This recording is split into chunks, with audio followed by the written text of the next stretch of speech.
Bonjour à toutes et à tous, ça y est, nous sommes enfin de retour, le podcast numéro 37. Il aura mis du temps à sortir, ce numéro 37. Ça fait des semaines, je dirais, que nous sommes en pause avec cette émission, le podcast. C'est vraiment une émission que vous appréciez beaucoup sur la chaîne. Ça fait très longtemps que cette dernière n'est pas sortie.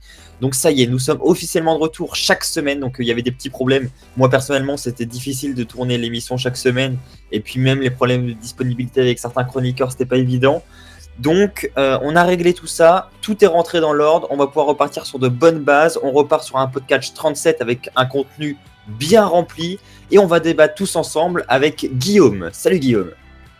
Bonjour, bonsoir à tous. Putain, ça fait plaisir de revenir sur le podcast. Ça faisait quelques semaines et j'ai vraiment hâte. Ça fait plaisir de reprendre quand même. On est d'accord. Ensuite, nous n'aurons pas Louis cette semaine dans le podcast puisqu'il n'a pas pu être présent. Donc nous avons un petit nouveau qui rejoindra l'équipe du podcast chaque semaine où ça dépendra en fonction des disponibilités de chacun. Mais il y a Pierre avec nous. Salut Pierre. Et salut, c'est le sauveur du podcast, c'est moi. Heureusement que je suis là, puisque c'est quand je suis là que le podcast revient enfin après ces longs mois de Guillaume qui ne sait pas s'en occuper. Bon bah voilà, vous savez tout maintenant, hein. C'est grâce à Pierre. Sans Pierre, il n'y aurait toujours pas de podcast aujourd'hui. Donc Wow. merci Pierre, notre sauveur. Évidemment.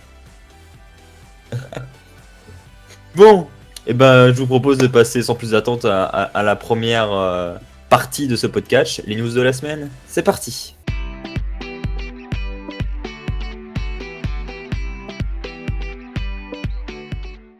Alors pour les news de cette semaine, nous en avons pas mal. J'en ai retenu trois, donc les trois principales qui sont tombées cette semaine. La première, elle va concerner Elimination Chamber. Alors c'est un pay-per-view que de nombreux fans adorent, une relation qui est unique en son genre et que l'on voit très rarement. Donc l'avoir une fois dans l'année, ça fait plaisir. Et ça y est, le pay-per-view a été officiellement annoncé pour 2017. Donc il y avait déjà quelques petites rumeurs, mais rien d'officiel. Cette fois-ci, c'est l'Arène qui accueillera le pay-per-view, qui l'a officialisé sur les réseaux sociaux. Donc là, on est certain que c'est une information officielle.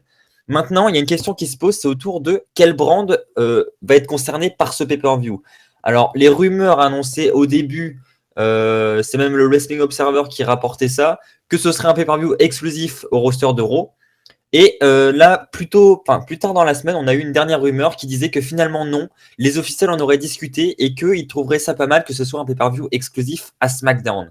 Alors voilà, c'est un peu mitigé, on est un peu perdu. Qu'est-ce que vous pensez de ces news?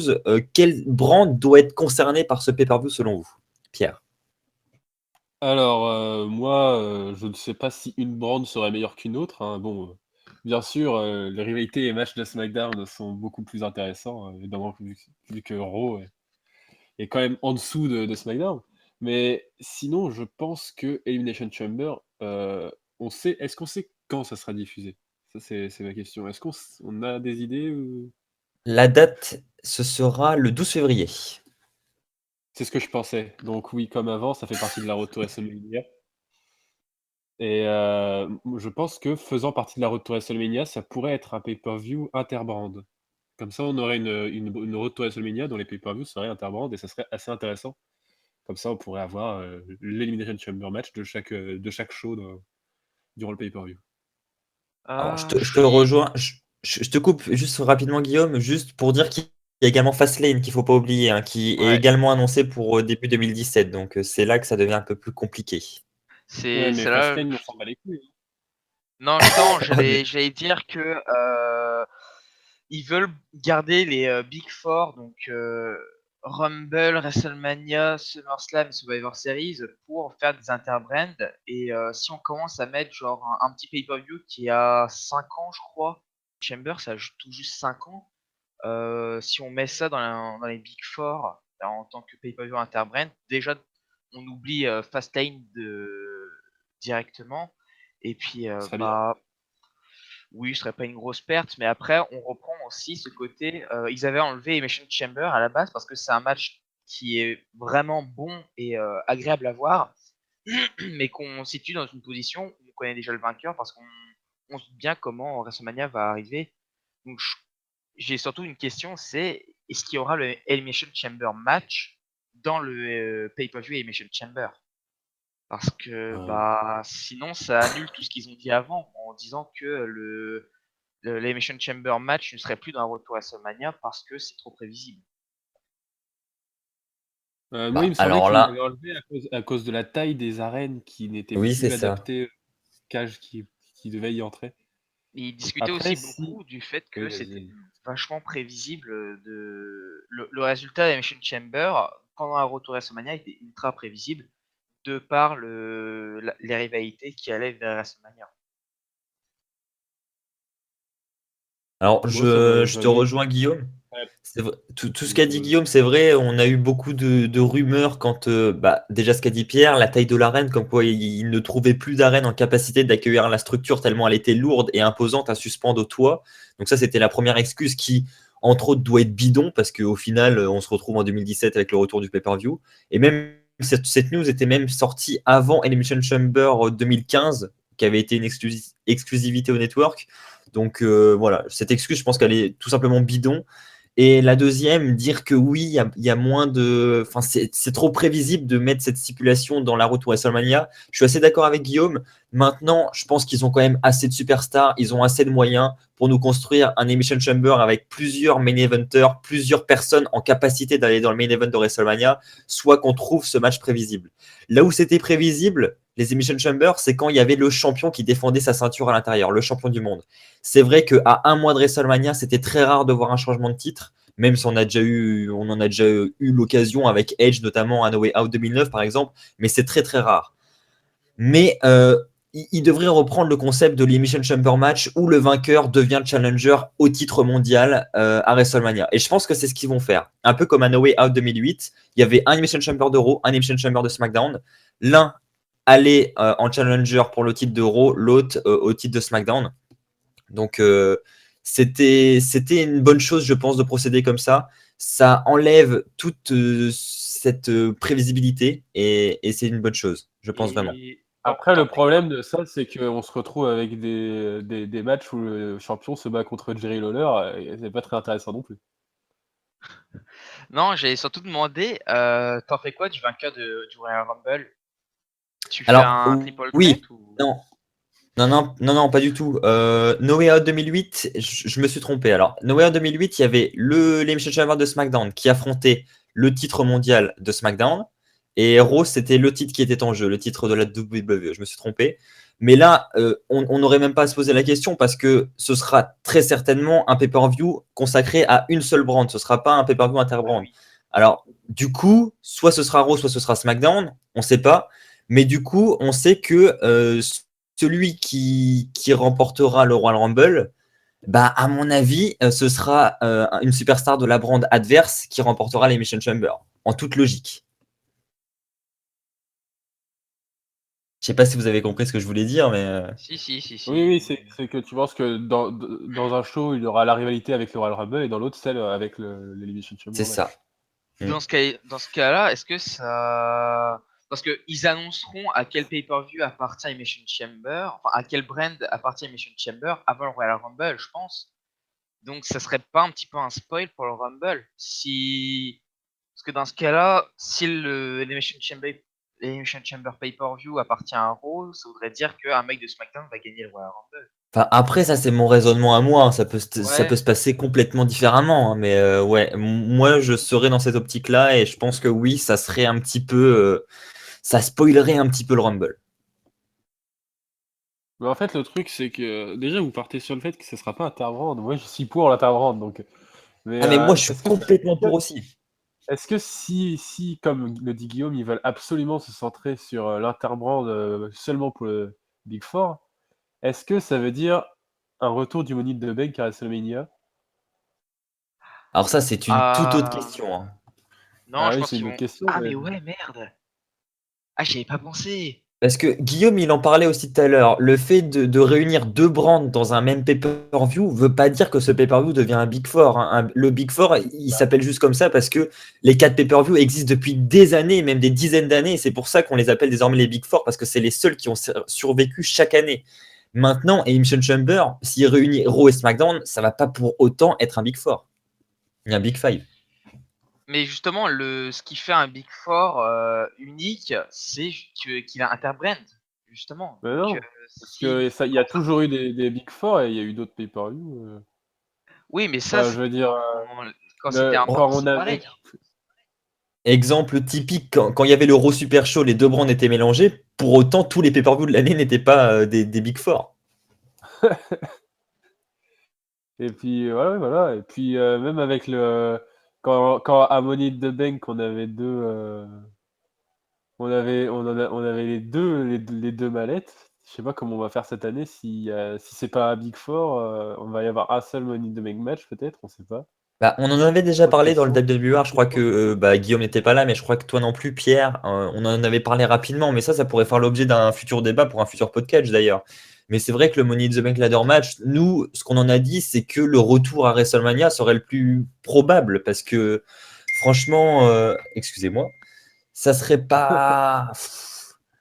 Comment offrir à une seule brand le pay-per-view Money in the Bank? Pourquoi une y aurait le droit et pas l'autre? C'est ça le truc. Ouais, voilà. Et puis après, est-ce que le gagnant du Money in the Bank aurait le droit de cacher sur les gens de l'autre roster, comme c'était le cas avant? On peut se poser beaucoup de questions, mais là on dévie quand même beaucoup, donc on va s'arrêter là pour ce débat, mais on pourra en reparler notamment de Money in the Bank lors du prochain podcast, par exemple, si ça intéresse les gens, ça pourra faire l'objet du débat de la semaine. On verra. On a la deuxième news qui concerne Finn Balor. Alors Finn Balor, vous le savez, il s'est blessé à l'épaule à SummerSlam 2016.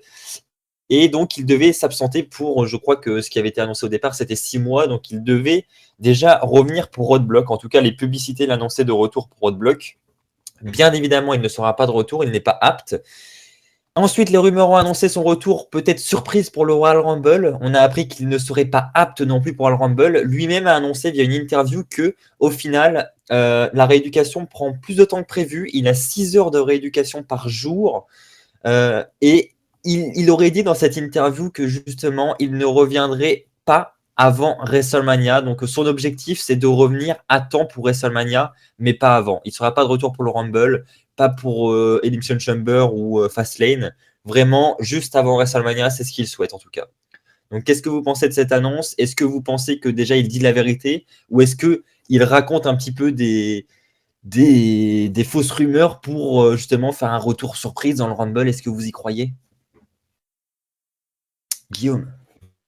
Euh, euh, alors là, je sais pas. Je pense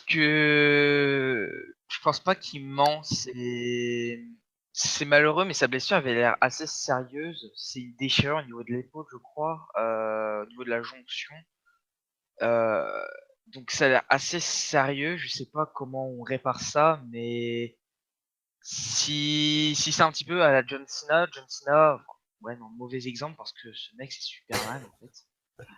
Très mauvais exemple. Ce mec peut revenir d'une blessure à la nuque en 6 mois, tu sais. Honnêtement, je pense qu'il va faire un retour surprise, pourquoi pas dès WrestleMania. Ce serait un petit peu gros qu'il annonce un retour, enfin, qu'il annonce un retour juste pour WrestleMania alors qu'il pourrait revenir au Royal Rumble. Ce serait une bonne surprise, mais de là à le cacher, honnêtement, je sais pas si ce serait une bonne idée de la part de Balor ou de la WWE. Je sais pas trop quoi en penser. Je sais pas, qu'est-ce que vous en pensez, vous? Là, j'ai du mal. Alors Moi, moi je je veux bien. pense Vas-y. ah, moi je pense que la WWE a l'habitude de donner une prédiction des blessures qui est beaucoup plus longue que leur retour en général. Et ça m'étonnerait pas du tout que Finn Balor fasse son retour pour le Royal Rumble par exemple. Ou du moins pendant la retour à WrestleMania. Son retour ou son arrivée, je sais pas. Alors, ouais, ouais, c'est pas faux ce que tu vas dire. Alors moi, je rejoins Pierre sur ce qu'il a dit. C'est vrai qu'en général, la WWE aime bien être un petit peu large sur les pronostics qu'il donne pour le rétablissement de la blessure. Donc, il pourrait être de retour avant, c'est probable. Et puis, je rajouterais aussi qu'il faut avouer que Finn Balor, on peut se rappeler notamment de quand il n'arrêtait pas de teaser de semaine en semaine son arrivée dans le roster principal avec des photos sur Instagram, tout ça, je m'en rappelle. Et au final, c'est un mec qui aime beaucoup troller ses fans. Et donc, ça m'étonnerait pas, moi, justement, qu'il mente durant des interviews comme ça, parce qu'il a tout intérêt à y mentir. Au contraire, J'espère, moi, en tout cas, qu'il ment, parce que je préfère voir Baylor revenir par surprise au Rumble où tout le monde ne s'y attend pas, tout le monde se dit ouais, il est blessé, c'est impossible, que de le voir revenir 3 semaines avant WrestleMania et commencer une rivalité, quoi. Donc franchement, j'espère pour lui. Maintenant, il faut quand même prendre en considération sa blessure. Il ne faut pas qu'il revienne comme ça juste pour faire plaisir à ses fans. Il faut quand même qu'il soit apte à revenir, qu'il soit à 100%, qu'il n'ait plus de risque de blessure. Mais si c'est le cas, bah, j'espère vraiment qu'il sera de retour au Rumble. Bon, ouais, je pense qu'il y a vraiment moyen qu'il revienne. Je pense que de toute façon, s'il revient, c'est il sera apte. Ça fait déjà 6 mois là quand même, hein, depuis le mois d'août. Donc 6 mois, je connais pas très bien le type de blessure qu'il a eu, donc la blessure à l'épaule, Guillaume en a parlé. Je connais pas le temps de rétablissement moyen, mais bon, je... Il me semblait que c'était vers les 9 mois le temps de rétablissement. Je crois, il me semble que je m'étais renseigné et de mes souvenirs, c'était entre 6 et 9 mois. Mais après, si ça se passe bien, il peut y avoir plusieurs complications pendant un rétablissement. Ça peut vite partir pour un an. C'est ce genre de blessure, surtout bah, quand on dans un sport comme le catch où on demande énormément à toute partie du corps, ça peut prendre peut-être plus de temps pour être sûr que ça repart pas directement comme c'est arrivé. Donc ça peut prendre aussi plus de temps. Après, j'espère qu'il pourrait être de retour pour la Rumble. Un retour surprise, c'est toujours plaisant. C'est toujours quelque chose auquel on s'attend pas, c'est le but.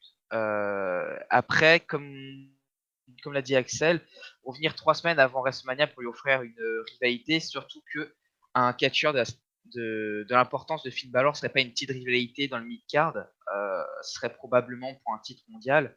C'est peut-être préférable d'attendre après WrestleMania et de faire un bon retour comme il le faut plutôt que de presser la chose et de le mettre directement dans un match pour le titre alors qu'il a fait son retour peut-être 2 ou 3 semaines avant.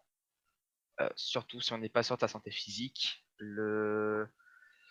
C'est vrai que le meilleur scénario possible, ce serait son retour à la Rumble, surprise, et affronter pourquoi pas Kevin Owens. Ça serait un très bon match, surtout dans le main event. Ça pourrait être vraiment énorme. Pour perdre le Royal Mais Rumble contre Goldberg. oh Non. putain, ce serait couillu. Mais après, il y a le programme aussi Owens-Jericho, mais je pense que d'ici là, il pourrait être fini et avoir un Balor Owens dans le main event de WrestleMania, ça pourrait être un très très bon WrestleMania. En effet. Je rajouterai juste un point, c'est qu'il a quand même 6 heures de rééducation par jour. C'est quand même énormissime. Donc, franchement, il a l'air de beaucoup travailler pour être sur pied le plus rapidement possible. Enfin, j'ai l'impression en tout cas. Donc, 6 heures par jour, je sais pas, mais moi, 9 mois, ça me paraît énorme quand même. Bref. Et puis on peut aussi ajouter que on dit Finn Balor sera de retour peut-être dans le Royal Rumble match, mais en fait, est-ce qu'il y a vraiment sa place dans ce Royal Rumble match? Parce que comme l'a dit Guillaume, il reviendra, il aura très certainement un match de championnat parce qu'il lui faut son match retour. Et au final, est-ce qu'il a besoin de remporter un Royal Rumble match pour obtenir ce match alors qu'il l'aura par défaut, ce match de championnat? Est-ce qu'il y a vraiment un intérêt pour lui de le mettre dans le Royal Rumble match? J'en suis même pas sûr, donc La, Je suis sûr qu'il franchement. l'aurait par défaut, hein. Au moins, il serait légitime, quoi. Parce que là, je pense que s'il revient, il faut bah déjà créer une après, rivalité et tout. Pour match le championnat, hein.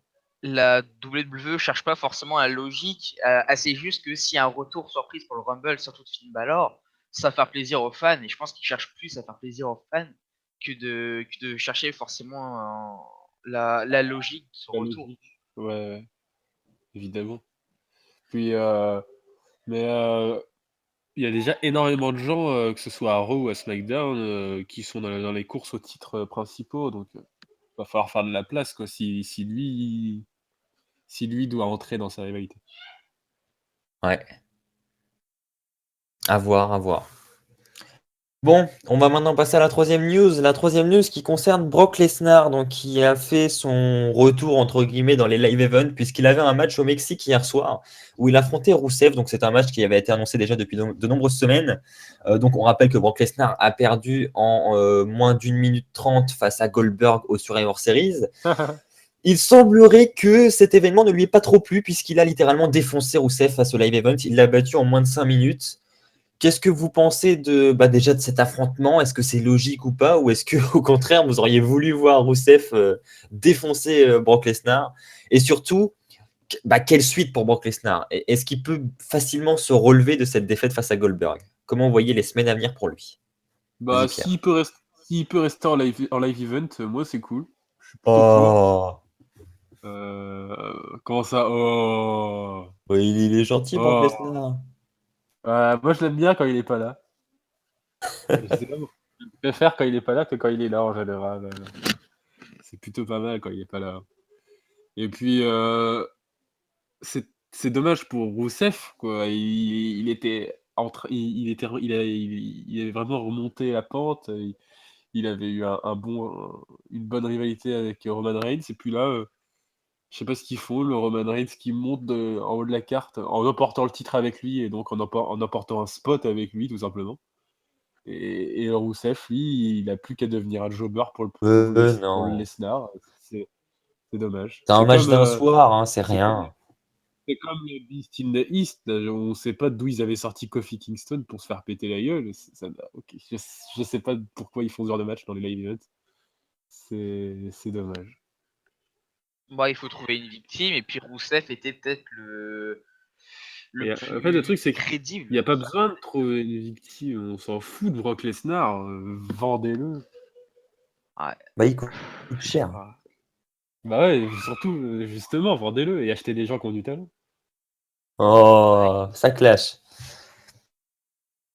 Ouais, dis-le. Engagez Axel. Voilà, c'est tellement mieux. Sur qui, ça, alors? J'aime pas trop. Axel qui va être le nouveau présentateur de la WWE. Moi, je Ça, c'est préférais du voir talent. Curtis Axel, tu vois. Franchement, Curtis j'adore ce Axel. mec. Ouais. Lui, il va être champion de la WWE. C'est pas pareil. Mais Hein, Axel, hein. WWE Fan France, je sais pas si tu connais, lui, il a moyen de devenir le nouveau Michael Cole.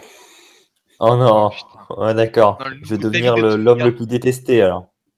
Le David de C'est déjà Tunga, ça. le mec le plus inutile. Au moins, tu deviendras quelque chose, ça changera. Oh, allez, ça continue. Direct. Bon, allez, dis-moi. Ouais, non, du coup, pour en revenir au sujet de Lesnar, bah, Lesnar est difficile à booker parce que, surtout en ce moment, il a été booké avec une grosse streak ces dernières années. Et puis là, il perd face à Goldberg. C'était pas forcément le meilleur choix de le mettre dans live event parce que ça aurait été plus intéressant de raconter l'histoire d'un Brock Lesnar qui revient d'une défaite pour défaire pour défaire Goldberg plutôt que de faire oh tiens t'as un match dans le live event, voici tes 3 millions, à demain. Ça aurait été plus intéressant de raconter cette histoire, ouais, face à Goldberg plutôt qu'un squash supplémentaire avec Rousseff. Surtout que le pauvre Rousseff il l'a pas mérité, loin de là. Après, comme on l'avait dit pour la review de SummerSlam, de Survivor Series, excusez-moi, j'ai envie de voir un nouveau Brock Lesnar, un Brock Lesnar qui cherche la victoire plutôt que de se reposer sur ses lauriers. Et c'est pas la bonne solution de le mettre dans les live events, même si ça fait plaisir aux fans. C'est pas la meilleure histoire à raconter pour Brock Lesnar en ce moment, surtout après cette perte, enfin après cette défaite éclair face à Goldberg. Je suis pas sûr que c'est censé rentrer dans la rivalité avec les deux, mais ça a été préférable de le laisser de côté, surtout après le speech de d'Iman à Raw. Paul Heyman qui a fait une magnifique interview au bord des larmes en parlant de Brock Lesnar et de sa défaite. C'était tout ce qu'on avait besoin et on n'a pas besoin de voir Lesnar revenir dans le ring et emporter des victoires en 2 minutes face à des mid-jobbers, mid-carders. Ouais, donc je vous rejoins. Moi, je dirais pas jusqu'à ce qu'a dit Pierre, c'est-à-dire dire que Brock Lesnar est inutile, qu'il faut le vendre. Non, parce que bon, il a quand même une certaine présence et puis bon, c'est une des top stars de la fédération, même si son catch ne plaît pas forcément à tout le monde. Je pense que c'est le cas pour Pierre, mais c'est quand même un gros Non. nom pour la fédération et voilà. Et rien que pour ça, ils doivent le garder. Maintenant, je suis pour ce qu'ils ont fait sur Survivor Series parce que on se répète, mais c'est vrai, on l'a déjà dit. Brock Lesnar, il est arrivé à un stade où il devenait imbattable et donc ce n'était plus gérable au niveau du booking parce qu'on n'avait plus rien à proposer de qualité avec lui parce que on savait ce qu'allait se passer, on savait l'issue du match à l'avance, donc ça n'avait plus aucun intérêt. Maintenant, suite à ce qui s'est passé au Survivor Series, je pense que l'intérêt qu'avaient perdu les fans envers Brock Lesnar peut vraiment revenir parce que on arrive là maintenant à un stade où on ne sait plus ce qui va se passer pour Brock Lesnar. On ne sait plus comment vont se dérouler ses prochains matchs. Je pense que Goldberg, Brock Lesnar, ce n'est pas terminé. Et le prochain affrontement, en tout cas, je l'espère et je pense que le match sera beaucoup plus long. Ça va pas être dur à battre, je pense, mais Ah oui, il sera long, même au niveau de la qualité. ce sera Ah, plus long. ce sera le Royal Rumble match, mais bon, on n'est pas là pour parler des vainqueurs. Ce sera le sujet du débat de la semaine, Ah, ça mais je ne d'ailleurs. parle pas du Mais vainqueur du Royal de la semaine prochaine. Je ne parle pas du vainqueur du Royal Rumble match, mais je pense qu'il y aura un affrontement entre les deux pendant le Royal Rumble match. Ah, là, on est d'accord, Ça, parce que c'est- les deux, ils participent. Donc, d'accord, c'est sûr. Donc là, forcément, ils feront partie d'un grand affrontement là, Ah, il sera long, sur la durée. le match sera long. En sera effet. content. Mais si on Bah, parle moi, je d'un comprends. 1 contre 1 entre les deux, qui potentiellement pourrait avoir lieu à WrestleMania 33, là, on peut espérer un match beaucoup plus long qu'1 minute 30. Que là, l'attention des fans pour ce match va être plus importante parce que tout simplement, ils ont aucune idée de comment ça va se terminer, aucune idée de comment le match va se dérouler. Parce que voilà, Brock Lesnar n'aura plus du tout le même niveau de crédibilité. On a un Goldberg qui lui devient invincible face à Brock Lesnar, qui lui l'était il y a quelques mois. Donc franchement, c'est très intéressant. Et je pense que non, justement, ceux qui ont perdu de l'intérêt pour Brock Lesnar peuvent en retrouver maintenant. Bah, la preuve, il démonte des Rousseff en moins de 5 minutes. Ouais, mais là, c'est pas pareil. C'est un live event, voilà. Il en fait combien, Brock Lesnar, des live events dans l'année? Il en fait 2, quoi. C'est juste pour attirer du monde. C'était la tournée au Mexique. Ça Faut fait deux. attirer la foule, voilà. Ils mettent un grand nom. Et puis Brock Lesnar, il s'en fout, quoi, d'un match en live event, quoi. Vous connaissez Brock Lesnar, hein, lui, il se le cache pas, il est là pour le fric. Bah ouais. Bon, qu'est-ce qu'il a à foutre d'un match contre Rousseff en live Bah, event? qu'est-ce qu'il a à foutre là, surtout, s'il est là pour le fric? Putain, je comprends pas les gens qui peuvent supporter un mec qui dit ouais, moi je m'en fous de vous, je suis là pour l'argent. Non, c'est pas intéressant un mec même qui n'aime pas le catch déjà. Ouais. Comme Goldberg, moi, le catch. On peut citer Ryback aussi, qui dans ce coin-là n'était pas mal non plus, hein. Non, Qui est là pour l'argent. Ryback, lui, c'est un fan de catch, hein. Oui, on est d'accord, mais il était quand même beaucoup là pour l'argent.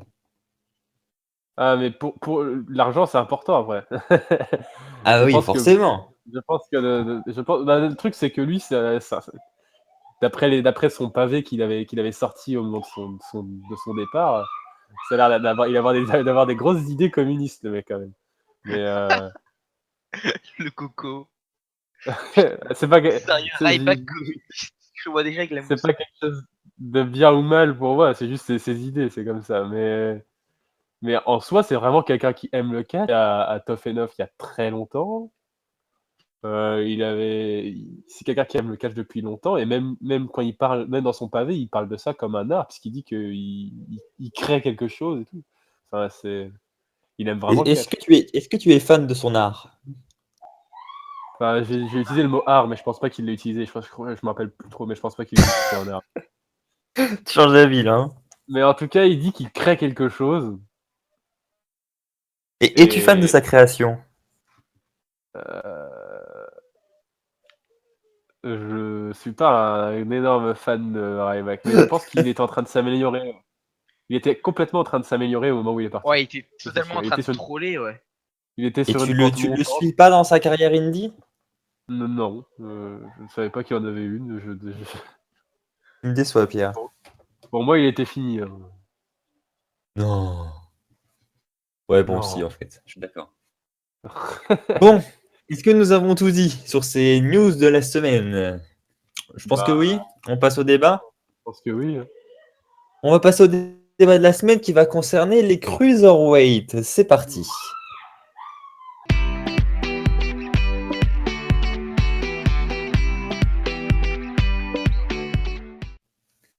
Le débat de la semaine, comme je viens de le dire, va concerner les cruiserweight et je vais vous poser une question simple puisque c'est vrai qu'en ce moment, on a des petites rumeurs qui circulent et puis on ne sait pas trop où on en est avec les cruiserweight. On a une division cruiserweight à Raw chaque semaine qui est un petit peu instable, où on dirait ils savent pas trop comment booker ça.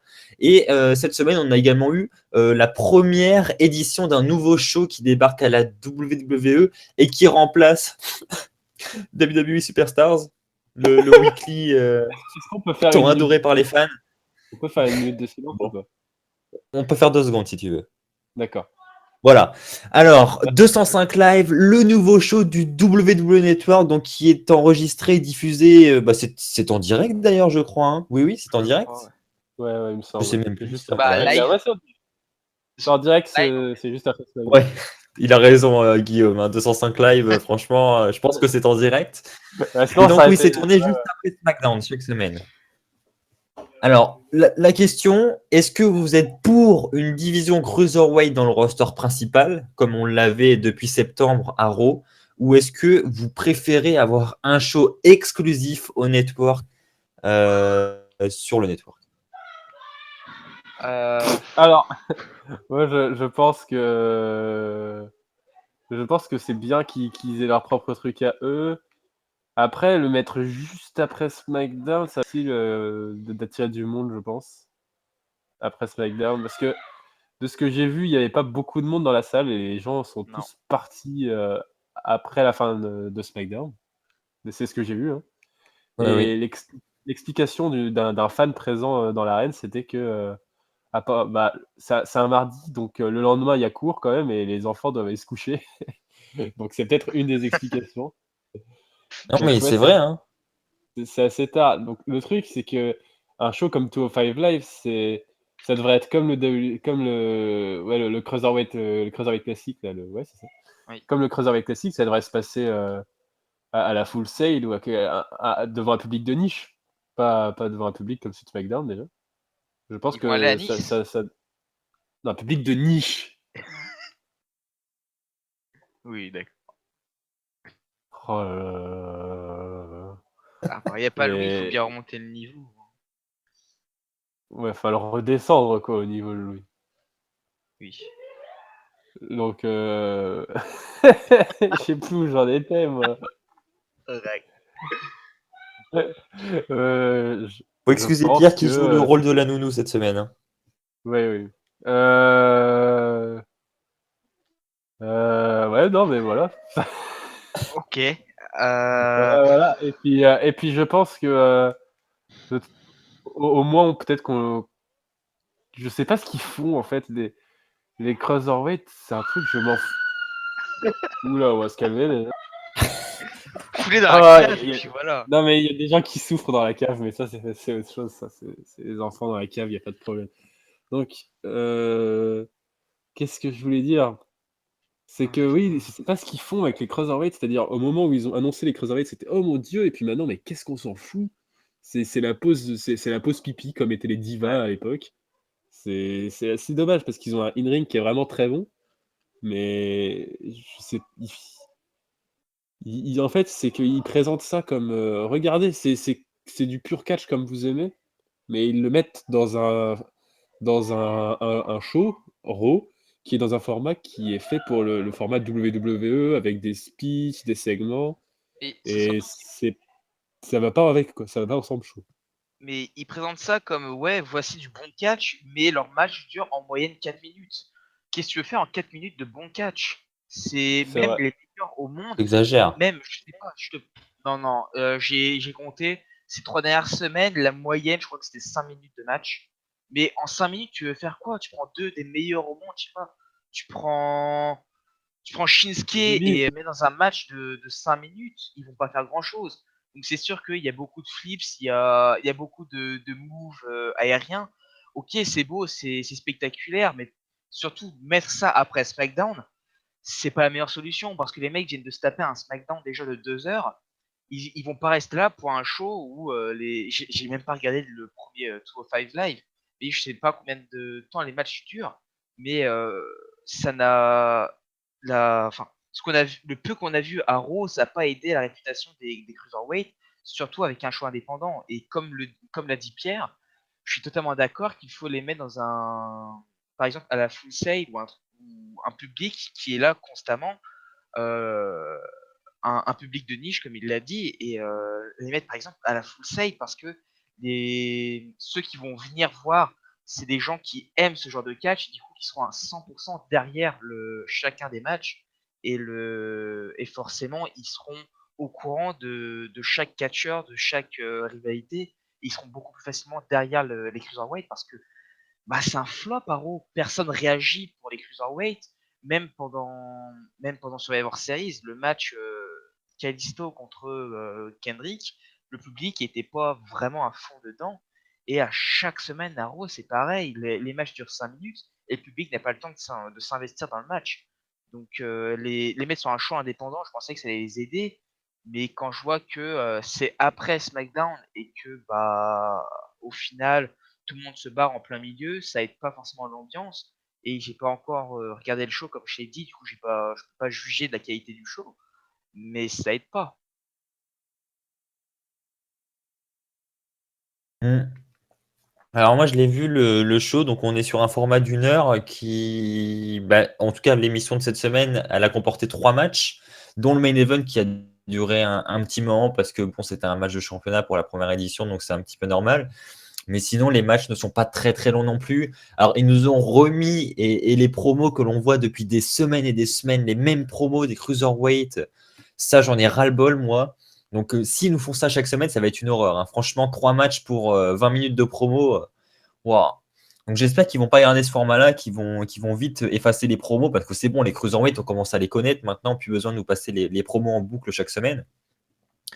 Pour revenir sinon à la question du débat, moi je pense vraiment que la division cruiserweight c'était un plus pour Raw et ça a juste été mal exploité, mais qu'il y a tellement de potentiel à faire. Et Pierre en a parlé tout à l'heure et a dit que bah, les cruiserweight en fait ils n'ont pas forcément leur place dans un format comme un show Raw, c'est-à-dire un show où il y a beaucoup de speech, etc. C'était comme ça dans le passé, il n'y avait pas de problème, quoi. La division Cruiserweight, elle était déjà présente il y a de ça quelques années. C'était plutôt bien géré. Euh, Franchement, je pense que si on leur offrait un petit peu plus de temps d'antenne, ils auraient moyen de nous offrir un bon truc. S'il y avait un minimum de scénario, un minimum de storyline dans les Cruiserweight, ça serait déjà beaucoup mieux. Enfin, je veux dire, on aurait beaucoup plus envie de les suivre chaque semaine. Là, franchement, on a des matchs différents qui nous mènent à rien chaque semaine. Vous voulez dire, Pierre? je pense, enfin même à l'époque, la division cruiserweight, ça n'a pas été quelque chose d'exceptionnel, hein. C'est-à-dire, C'était pas exceptionnel. ils ont jamais été énormément reconnus. Mais ça C'est-à-dire, n'empêche qu'à l'époque, ils arrivaient quand même à construire des rivalités qu'on arrivait à pas suivre chaque obligé, hein, semaine. qu'il y a eu plusieurs époques de division cruiserweight aussi. Je parle de la période, on va dire 2006-2007, avec Helms. Avec Hornswoggle? Non, il y avait Helms, Jamie Noble. C'était la Hornswoggle. division Cruiserweight de l'époque, mais au moins, ils arrivaient à construire des rivalités. Voilà, quoi. Là, on n'a même pas ça. Mais déjà là, ça a été mal exploité parce que sur un show de 3 heures, on aurait pu peut-être au moins leur donner 3 quarts d'heure, 1 heure de show. Ça aurait été assez Non, c'est trop aisément là. faisable. Et non, pour les premiers shows, peut-être que ça aurait été trop, mais au long terme, leur donner des matchs peut-être un peu plus longs, 10-15 minutes, ils peuvent tenir la durée. Et c'est pas ça le problème. Ça aurait aidé à développer les caractères et à développer les rivalités, parce que là, en 5 minutes de match et en 6 minutes d'interview avec Brian Kendrick, bah, ça fait pas beaucoup avancer. Je savais même pas que Cedric Alexander était challenger numéro 1 au titre. Et apparemment, il a gagné le titre à 205 Live, mais j'étais même pas au courant. Il y a vraiment une mauvaise communication autour des cruiserweight et c'est vraiment mal géré à Raw. C'est comme si Raw était là en mode, ok, cette semaine, on doit foutre les cruiserweight, on les met où? Ok, bah on leur donne 10 minutes au total et puis ils se démerdent avec leur rivalité, mais ils s'investissent pas du tout dans les cruiserweight et c'est dommage.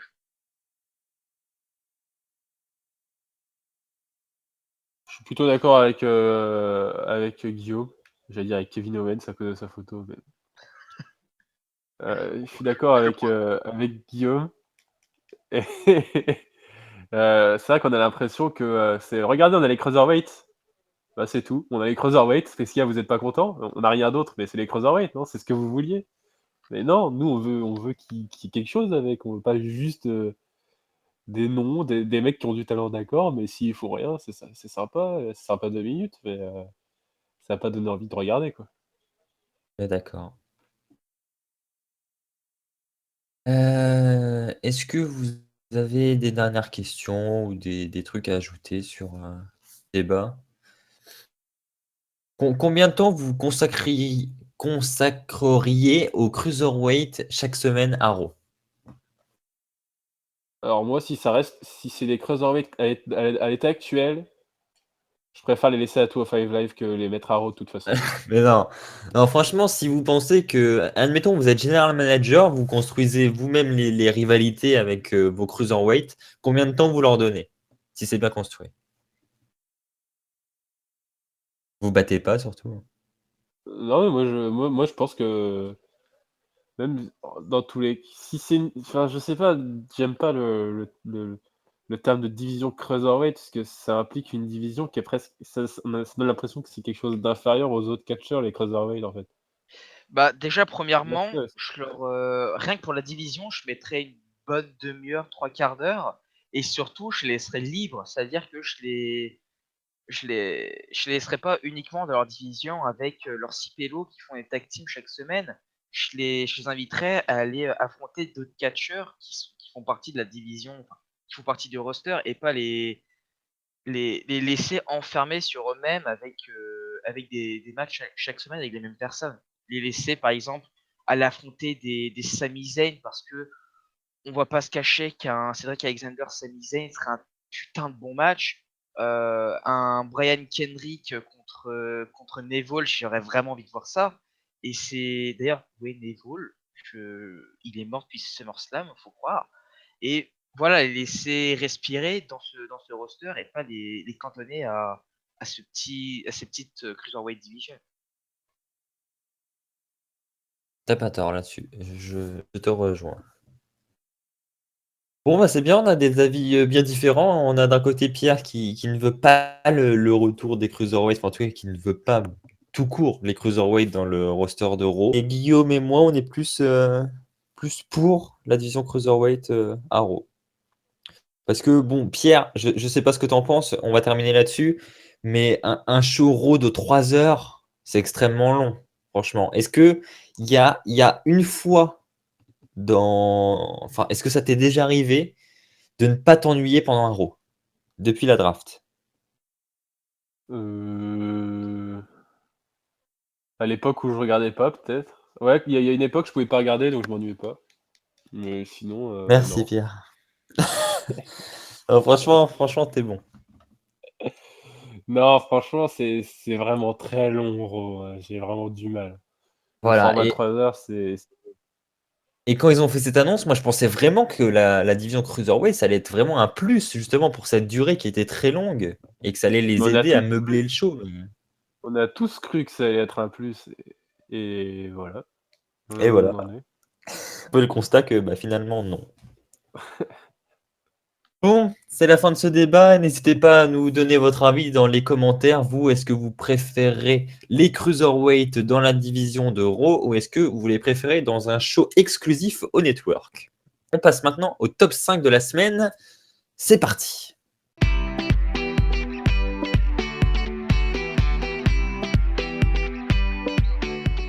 Pour le top 5 de la semaine, on est resté dans quelque chose un petit peu en rapport avec l'actualité quand même. Vous savez que c'est TLC, donc TLC Ah a eu oui. lieu lorsque vous regardez ce podcast.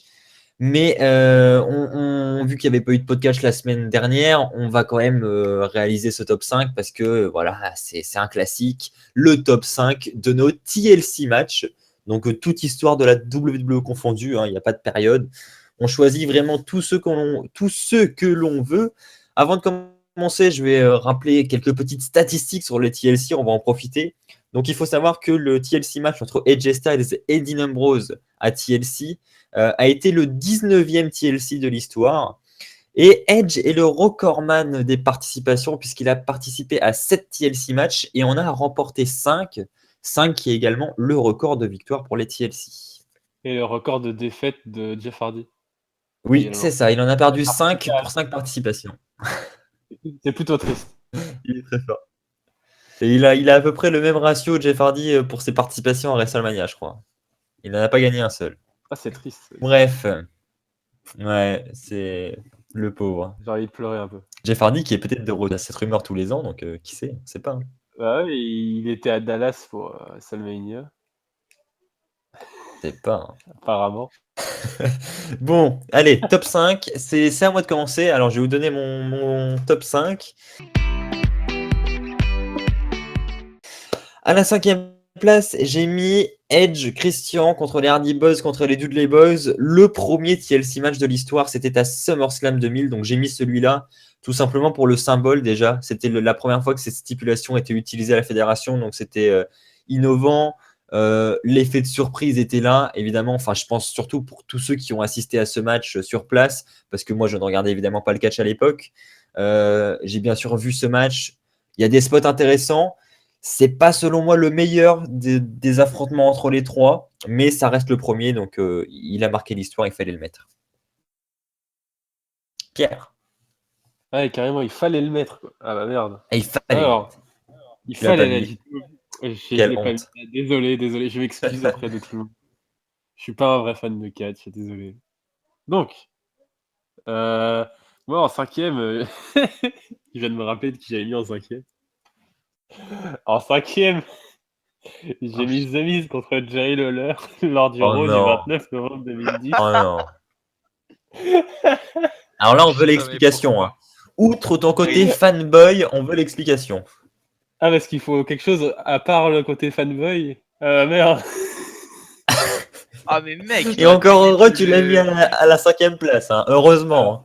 Non, je l'ai mis à la 5e place parce que c'est un des pires TLC matchs que j'ai vu, mais il fallait quand même un TLC match avec The Miz, du coup j'ai choisi celui où il avait gagné.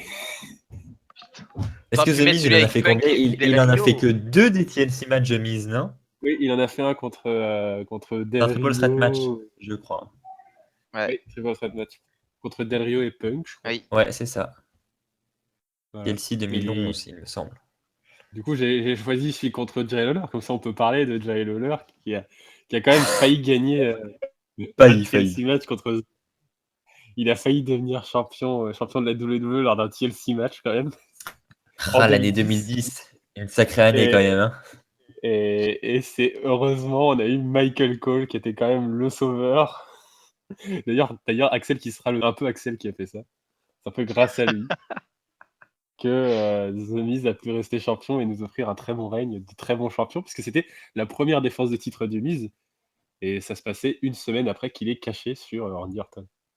Et Michael Cole qui aussi nous a offert une très bonne rivalité par la suite avec Jerry Lawler. Jerry Lawler d'ailleurs, qui, comme on le rappelait tout à l'heure, à Elimination Chamber juste après, s'est battu contre The Miz pour le titre de WWE encore une fois. Ouais, franchement, c'était une très bonne road to WrestleMania. Hein. Heureusement qu'il y a Jerry Lawler partout dans tous les matchs parce que c'est quand même un peu le meilleur. Ah bah, il mérite Voilà, on va le donner la parole à Guillaume. Ah oui, numéro 5, moi j'ai mis D-Generation X contre Jerry Shaw à TLC 2009 pour les titres unifiés de la WWE par équipe. C'était le premier TLC par équipe que je voyais et vraiment plu. Le storytelling pendant le match était excellent. Le DX il faisait un très bon travail de face avec Jerry Shaw qui était vraiment les meilleurs heels à l'époque. C'était le match était vraiment bien construit avec des parts d'humour mais aussi des parts de violence pendant le match et la victoire avec DX qui remporte enfin les titres par équipe. C'était un très bon souvenir. Très bien.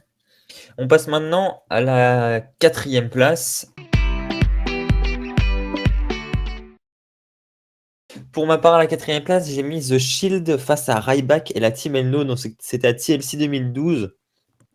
Alors, c'est le seul match de l'ère moderne, on va dire, enfin, en tout cas de ces dernières années, qui m'a vraiment marqué. Parce que c'est un match où on a eu pas mal de spots assez impressionnants.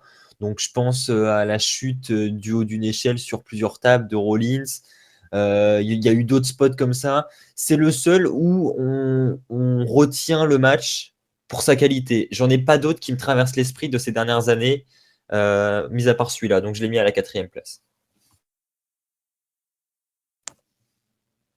Pierre. Alors, oui, c'est le même ordre, hein, bien sûr. Donc, Oui. quatrième, moi, j'avais John Cena versus Edge. Alors, j'ai longuement hésité entre celui-là et celui avec Undertaker, hein, qui était à One Night Stand 2008, il me semble, si je me souviens. Oui.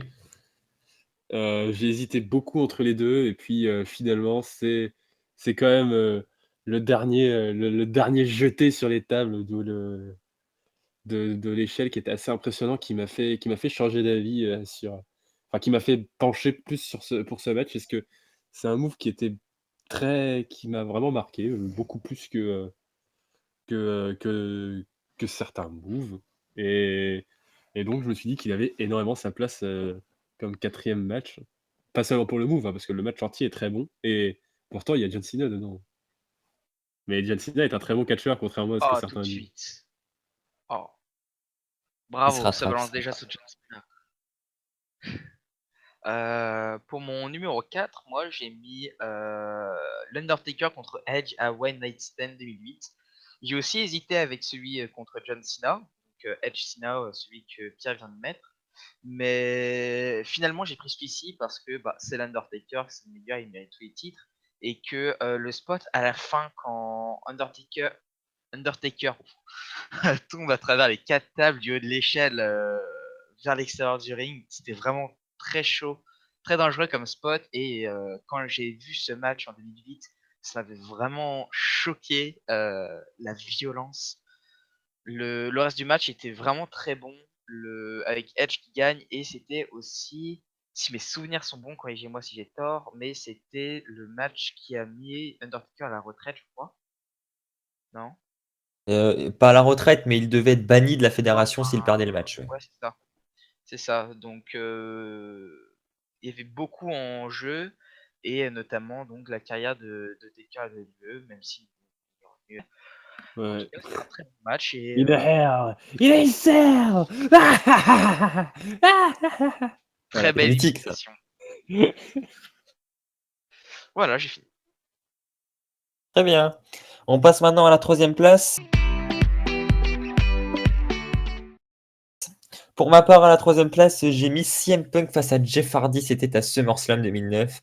Alors, mis à part le match, il y a déjà tout le contexte qu'il y a autour, c'est-à-dire, c'était le dernier match de Jeff Hardy à la WWE. La fin En d'une pay-per-view. rivalité En pay-per-view. énormissime. Comment? En- En pay-per-view, oui, pardon. Oui, parce que oui, ils se sont affrontés après en Steel Cage. Oui. Mais c'était le dernier match en pay-per-view. Une rivalité avec CM Punk qui était tout simplement incroyable. Enfin, je veux dire, terminer la carrière de Jeff Hardy sur cette rivalité, c'est excellent, quoi. Elle était très prenante, cette rivalité.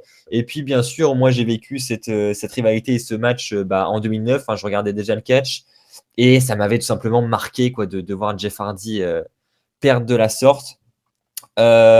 Ensuite, pour ce qui est de la qualité du match, enfin, franchement, il y a des moves dans ce match, mais incroyable. Le saut de Jeff Hardy du haut de l'échelle sur la table des commentateurs, tout le monde s'en souvient. La défaite est très choquante également pour Jeff Hardy. Enfin, en tout cas, moi, ça m'avait marqué. Et même après le match, on a l'intervention de l'Undertaker qui revient pour s'en prendre à CM Punk. Enfin, voilà, il y a beaucoup de scénarios qui viennent s'ajouter à la qualité du match pour en faire un TLC mémorable. Alors, moi, numéro 3, j'ai mis le D-Generation X contre Jerry Show à TLC 2009, dont Guillaume a déjà parlé, si je ne me trompe pas. Oui, c'est ça. Oui. Il l'avait mis en 5e. Moi, je l'ai mis en 3e. C'est un des premiers TLC matchs que j'ai vu. Enfin, non, même pas, en fait, puisque j'en avais vu plein avant. Mais c'est un des premiers. C'est quand je commençais vraiment à devenir. J'étais en pleine période de changement entre le Mark et le Smart à l'époque. Et c'est-à-dire Oh, que c'est mignon. la rivalité D-Generation X Jericho, c'est une rivalité où j'ai commencé en tant que marque à soutenir D-Generation X, et à la fin je les ai détestés quand ils ont après ce match, à la fin de cette rivalité, ils ont fait des putes contre Jericho, parce que je commençais à vraiment aimer Jericho. C'était des très bons échanges. Et du coup, dans cette rivalité, au final, c'était un match où j'aimais les deux équipes, du coup, puisque j'étais à la fois pour le face en tant que marque et à la fois pour Jericho, qui était heel et qui était de très bons heels. Et puis en plus, ils avaient un super remix de theme song, c'était quand même génial. Et j'ai bien aimé l'histoire avec l'échelle cassée, essayer de monter sur une demi-échelle, c'était vraiment bien pensé, j'ai bien aimé. Et le fait de se servir de la taille du Big Show pour grimper, enfin, beaucoup de bonnes idées dans le storytelling. Pour ma part, en troisième position, j'ai mis le Shield contre Team Elno et Ryback TLC 2012. C'était, comme l'a dit Axel, qui l'a mis en cinquième position, me semble-t-il, c'était un très bon TLC et probablement l'un des meilleurs de l'ère moderne, des années 2000, ère moderne, ouais, c'est après 2010 jusqu'à aujourd'hui à peu près. Donc c'est un des meilleurs TLC de ces dernières années, avec, faut le souligner, le tout premier match in-ring du Shield à la WWE, qui avait tout juste commencé à Survivor Series et qui était sur une killing spree en défonçant tout le monde chaque semaine à Raw et à SmackDown. The Shield qui était vraiment chaud comme la braise, et à côté on avait Team Elno qui était l'équipe la plus populaire à ce moment-là, et puis Ryback qui était juste là pour casser du cul.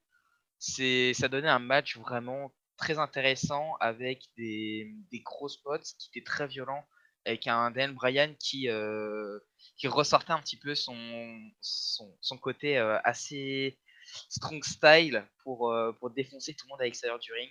La chute de Rollins sur les tables à l'extérieur, et puis le triple powerbomb pour terminer le match.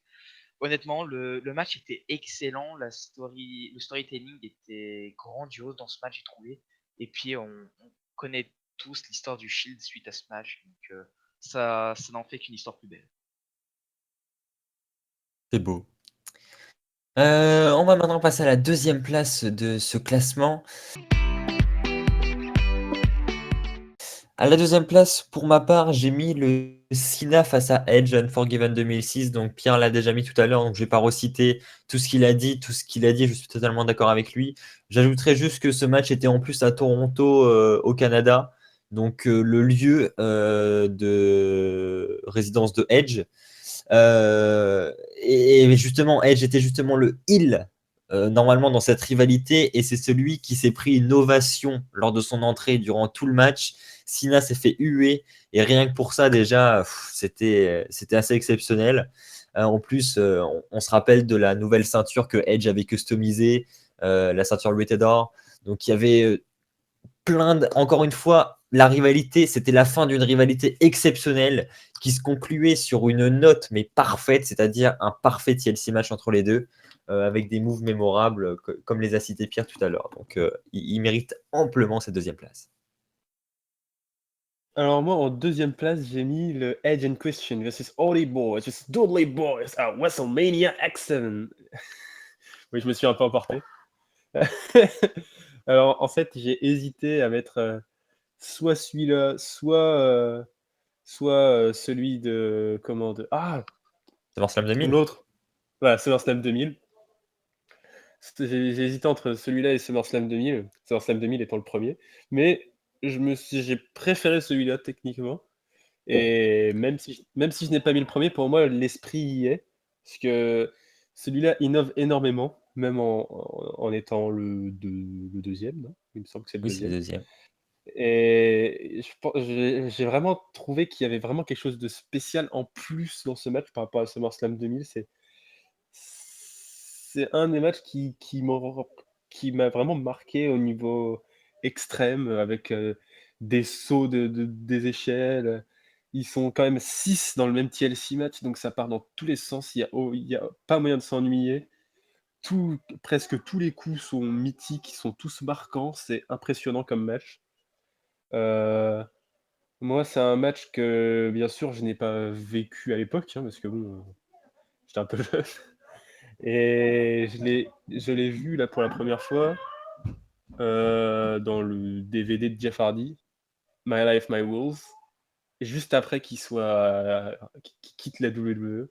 Donc c'était d'autant plus marquant pour moi après coup, puisque je savais que je ne reverrais jamais ça. Enfin, peut-être pas jamais, mais je ne reverrai pas ça dans les années à venir.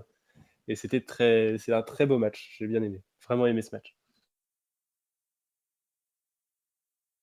Euh, j'ai deuxième position. J'ai mis le même match que Pierre, donc le Hardy Boys, FJ Christian et Dudley Boys à WrestleMania X7. C'était le deuxième, c'est à mon goût le meilleur de leurs affrontements. C'est celui qui a marqué le plus de mémoire. Puis bah, je vais pas reciter tout ce que Pierre a dit, je partage le même avis. Dommage que je n'étais pas fan de catch à l'époque, mais j'aurais eu genre 2 ans, je crois. Donc ouais, ça a été compliqué.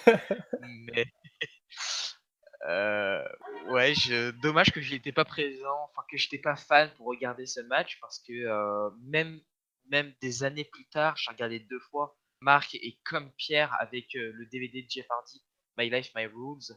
En tant que Marc, j'ai pu le regarder et me faire un avis comme quoi c'est un match extrême et dans lequel bon Jeff Hardy prend cher, mais c'est un très bon match. Et puis j'ai pu le regarder encore il y a quelques mois en tant que Smart, où j'ai pu apprécier le match dans son catch et dans son storytelling. Donc, très bon match, qu'on soit fan ou qu'on soit ou pas.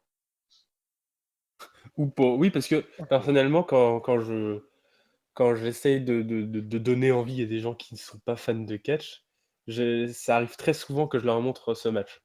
Parce que c'est Ah un oui, très très bon match. Et ça donne vraiment envie aux gens de regarder en général. c'est classique, ouais. C'est sûr que si tu leur montres celui que tu as mis à la 5e place, ça va être un petit peu plus compliqué de leur donner envie. Bon, on va maintenant passer au top 1 de ce classement. Pour ma part, bah, c'est même plus une surprise. J'ai mis celui que vous avez mis à la 2e place, c'est-à-dire les questions face aux Dudley Boys à WrestleMania 17. Donc, pour toutes les raisons que vous avez citées, pour ma part, je ne l'ai pas découvert dans le DVD de Jeff Hardy, My Life, My Rules. C'était dans le DVD, je crois, Best of Ladder Match, mais bon, ça revient au même. Pareil, quoi.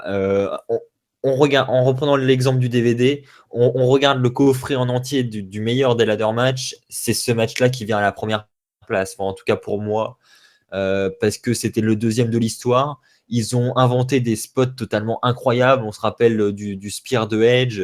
Enfin, il y en a même d'autres, hein, les chutes pour les tables à l'extérieur. Enfin, c'est très brutal. C'était à l'époque la première fois qu'on voyait autant de brutalité dans un match de la sorte. Celui de SummerSlam avait été un petit peu plus calme. Donc voilà, pour toutes ces raisons, première place, sans hésiter. Et moi, en première place, je nous ai mis un petit CM Punk Jeff Hardy de SummerSlam 2009. Alors là, celui-là, c'est sûr, je pense. Je pense que c'était mon premier TLC match, le premier TLC match que j'ai regardé. Donc, alors à l'époque, j'aimais les gentils, les méchants, ils sont méchants. Sois gentil, pas méchant, c'est pas gentil d'être méchant. Euh, donc j'étais à fond derrière Jeff Hardy, CM Punk, je le détestais. Ou le méchant CM Punk qui a volé le titre de Jeff Hardy alors qu'il avait lutté pendant de longs mois pour gagner le titre poids lourd face à Edge. Une rivalité, une rivalité vraiment intense entre deux personnalités, deux styles. Ces deux étaient faits pour être l'un contre l'autre, hein. Jeff Hardy qui était connu pour, toutes les limites qu'il franchissait, et puis CM Punk qui lui est straight edge, donc il suit la bonne ligne de conduite. Et donc l'un contre l'autre, c'était vraiment une rivalité qui était vraiment très bien pensée. La rivalité était très bien écrite, les combats étaient très bons parce que CM Punk et Jeff Hardy sont en plus de très bons athlètes. Et avec le fait que j'étais complètement fan de Jeff Hardy à l'époque, hein, c'était un peu celui qui m'a fait aimer le catch. Avec Christophe Adius et Philippe Chiro, bien sûr, mais ça c'est pas c'est autre chose. Susboule. Euh, et on va se calmer. Et donc, c'est un peu la dernière grande rivalité que j'ai vécue en tant que nouvel arrivant dans le monde du catch. Je veux dire, quand ça a toujours quelque chose de magique, l'époque où tu es, tu essayais de croire dur comme fer à ce qui se passait. Bon, bien sûr, tu savais que c'était truqué, mais tu rentrais vraiment quand tu étais vraiment dedans et que tu acclamais les faces pour, détester les heals. D'ailleurs, tu ne les appelais pas les faces et les heals, tu ne connaissais pas ces termes. Mais c'était vraiment quelque chose de beau et j'envie ceux qui peuvent découvrir ça maintenant. D'ailleurs, ça me rend assez triste de voir, les gens qui vont insulter ou critiquer, les gens des hashtags catchrow et cetera, parce que, seulement parce qu'ils ont des réactions de marque. Moi, quand je vois les gens avec des réactions de marque, ça peut me faire sourire, mais peut-être parce que ça me fait sourire parce qu'effectivement, ils n'ont pas l'expérience de fans de catch, mais aussi parce que c'est un peu beau quand même de se rappeler cette époque. Ou ça fait Totalement rire d'accord. parce qu'ils sont cons d'aimer Roman Reigns. Oh, allez, fallait bien faire le petit coup de rage. Non, numéro un, j'ai mis exactement le même. Je pensais pas être aussi proche niveau avis de Pierre, mais tout comme Pierre, j'ai découvert, c'est le tout premier TLC match que j'ai regardé. C'est l'époque où j'étais encore un gros Mark. C'est l'époque où j'étais un supra fan de Jeff Hardy parce que qui n'était pas fan de Jeff Hardy quand ils ont commencé. Euh, cette rivalité Jeff Hardy CM Punk où c'était sans essayer, Punk arrivait à te faire le détester. Genre, il suffisait d'entendre les premières notes de sa musique et déjà, tu le détestais déjà en fait parce que tu savais que le mec était atroce. Mais c'était un des meilleurs heals à l'époque avec Randy Orton, je pense. Et tout simplement, la rivalité entre les deux était sublime. De plus, c'est le dernier match en pay-per-view de Jeff Hardy et c'est le match où il a perdu son titre qu'il a si ardemment gagné après toute sa carrière à WWE, il méritait ce titre et il l'a perdu face à CM Punk. Déjà en tant que marque et grand fan de Jeff Hardy, ça on prenait mal. Mais en plus, le match était excellent, il était vraiment violent. Je peux pas empêcher de me souvenir de l'espèce de power slam que CM Punk fait sur la tranche de la chaise sur Jeff Hardy qui a dû mais genre trop lui faire douiller. Ça a dû vraiment faire mal de se prendre le dossier de la chaise dans le dos comme ça ou la superplex sur l'échelle, la Swanton bomb sur la table des commentateurs de genre je sais pas combien de mètres de haut. C'est ces spots là quand on regarde par exemple des highlights de ce match là, il y a tellement de choses qu'on a du mal à croire que c'est dans un seul et même match, et surtout entre ces deux-là, et puis savoir que c'est le dernier match de Jeff Hardy en pay-per-view, que c'est en plus le retour de l'Undertaker qui était en train de faire je sais plus quoi, mais qui commence à sa rivalité avec CM Punk. Enfin, c'est un match qui est vraiment génial à voir parce que on peut le voir deux fois et l'apprécier de deux façons différentes. La première, quand on le découvre en tant que marque, et c'est ce qui s'est passé pour moi parce que c'était vraiment un match excellent et dans lequel on pouvait s'investir facilement avec Jeff Hardy et CM Punk.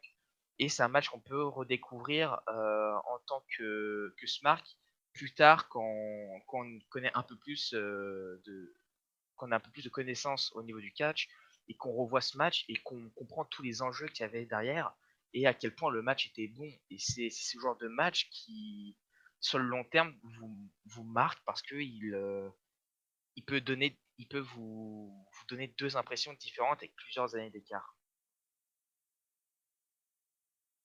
Tout à fait. On a donc terminé avec le top 5 de cette semaine. Je pense que c'était très Ouais. intéressant. On a Je- redécouvert plusieurs TLC matchs. J'aimerais souligner aussi le fait que effectivement, c'est assez surprenant que les matchs du top, des tops de Guillaume et mien se ressemblent énormément, et pourtant très différents actuellement sur le catch. Mais ça reflète bien que au départ, on a tous commencé de la même manière, et donc les avis sont remontent énormément à cette période. Et donc, en fonction de cette période, on peut voir et que nos avis de maintenant se forgent chacun en fonction de nos expériences sur le catch. Et donc, ça permet de voir qu'on a tous commencé au même point. Quelle analyse. Bravo Pierre. Clap, clap. Allez, on passe à la dernière partie, les questions des fans. C'est parti.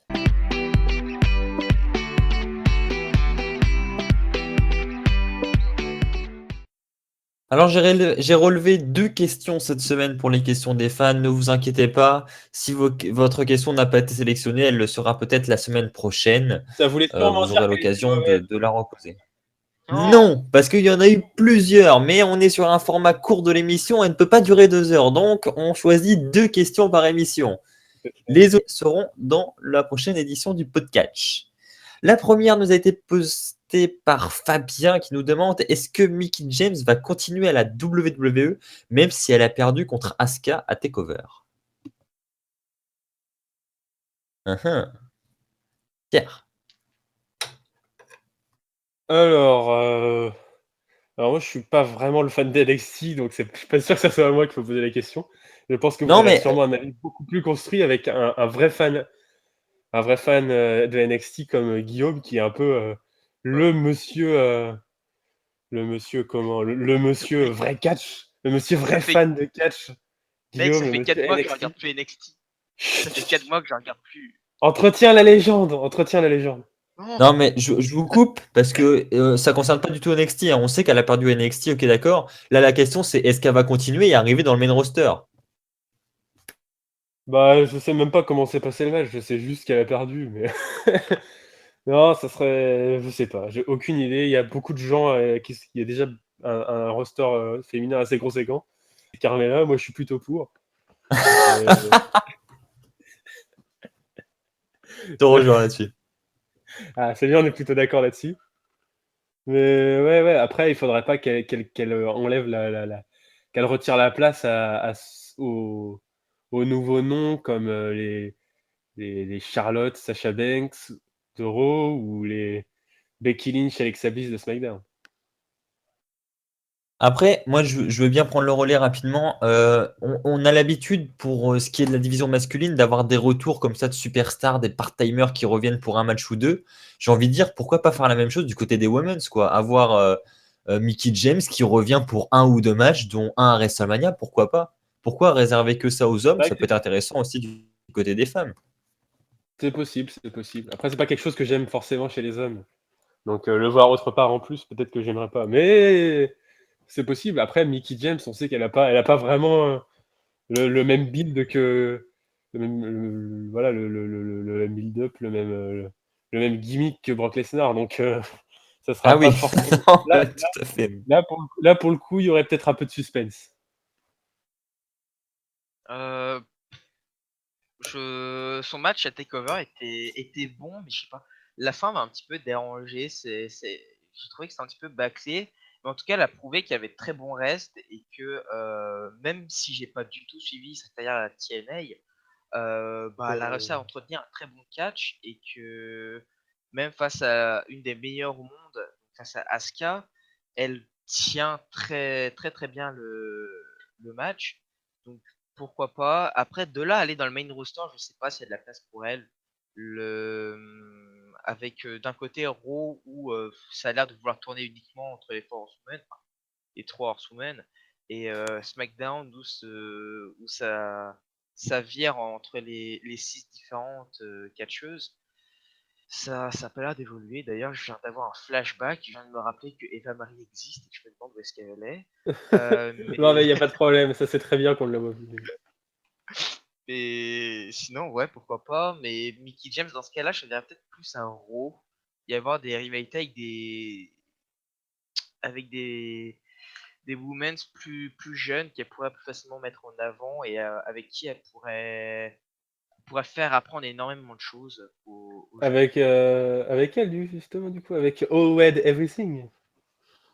Non, non. À Raw, genre, je sais pas, Avec des Bailey. matchs avec. Non, pas forcément avec Bailey, mais par exemple avec Nia Jax, elle pourrait apprendre énormément de choses à Nia Jax ou avec des women Ouais, mais après, le qui sont. problème, je pense que c'est le gimmick de Nia Jax de destructrice. Je pense que ben, d'un côté, ils sont obligés de la faire destructrice, mais si c'est face à Mickey James, si elle détruit Mickey James, ça le ferait pas non plus. Donc, Oui. je sais pas, je suis pas sûr là-dessus. que James que ça soit une bonne idée. Et puis, de toute façon, Nia Jax, c'est pas une bonne idée. C'est bon, on a tout dit? Oui. On va maintenant passer à la dernière question, donc pour ces questions des fans de cette semaine. Une question de Gabriel qui nous demande si nous trouvons que c'est une bonne ou une mauvaise idée le retour de Goldberg. Alors, Goldberg. Vas-y, je vais laisser Guillaume parler d'abord, parce que je pense que c'est un peu la voix de la raison. Goldberg, c'est qui? Tu sais, c'est le Non mec qui a mais gagné, qui a fait un match de 1 minute 26. euh... Ellsworth? Ah non merde, Non, Braun Strowman. Ah merde. ah. Euh, le chauve qu'on n'a pas vu depuis 12 ans. Ouais, lui, là. Goldberg, Tu sais, je sais pas, c'est. c'est le mec, il avait fait, à Raw, il a fait 2 prises, il a réussi à faire un botch. Tu te Ah rappelles bon? pas? Ouais, c'est lui, il est tombé tout seul comme un con. Tu te rappelles pas de lui? Non, je me rappelle pas. Ouais, non, sinon, Goldberg, c'est ce genre de mec qui partage, qui divise énormément les foules parce que d'un côté, c'est une bonne chose. Il apporte beaucoup de d'attention à D'argent? WWE. Ah non, d'accord. Oui, aussi, mais aussi de l'attention.